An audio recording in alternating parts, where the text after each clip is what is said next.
आज की हमारी चर्चा रहेगी संस्कृत ऑनर्स के रिगार्डिंग। आपको एक बात की क्लैरिटी होनी चाहिए कि आप किसी भी सब्जेक्ट में बैचलर की डिग्री परस्यू कर रहे हो दिल्ली विश्वविद्यालय से, तो आपको CUET के पेपर में अपियर होना होगा कॉमन यूनिवर्सिटी एंट्रेंस टेस्ट, जिसे हर साल नेशनल टेस्टिंग एजेंसी कंडक्ट करती है।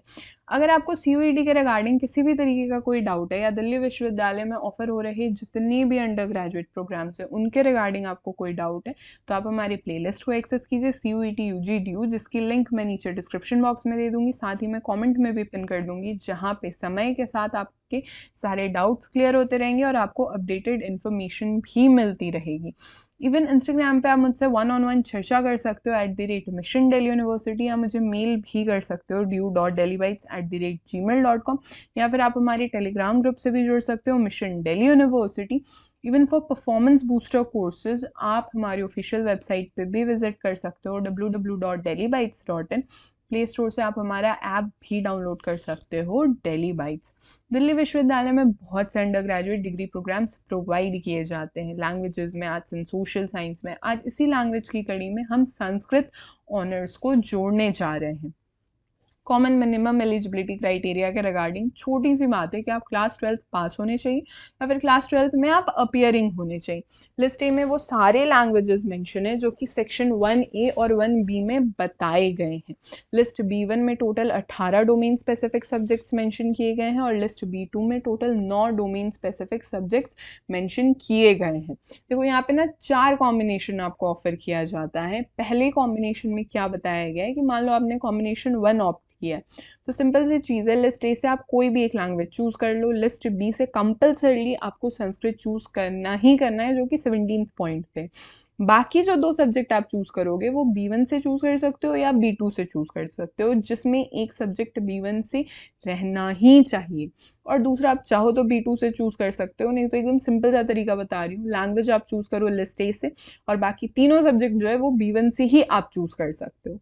ठीक है, दूसरे कॉम्बिनेशन को अगर आपने ऑप्ट किया है तो एक कोई लैंग्वेज चूज करोगे लिस्ट ए से, जो दूसरा होगा दूसरा सब्जेक्ट या लैंग्वेज वो संस्कृत ही होगा लिस्ट ए से ही, और बाकी के 2 सब्जेक्ट्स B1 और B2 से होंगे, जिसमें एक सब्जेक्ट B1 से होना कंपल्सरी है। सिंपल सा कहानी है, लिस्ट ए से आपने एक लैंग्वेज चूज किया, एक संस्कृत चूज किया, बाकी के 2 सब्जेक्ट आप B1 से कर सकते हो। कॉम्बिनेशन 3 को अगर आपने ऑप्ट किया है तो संस्कृत चूज करोगे आप लिस्ट ए से, बाकी के जो 3 सब्जेक्ट रहेंगे जिसमें से 2 सब्जेक्ट का B1 से होना एकदम कंपलसरी है और बाकी एक सब्जेक्ट आप चाहो तो B2 से चूज कर सकते हो।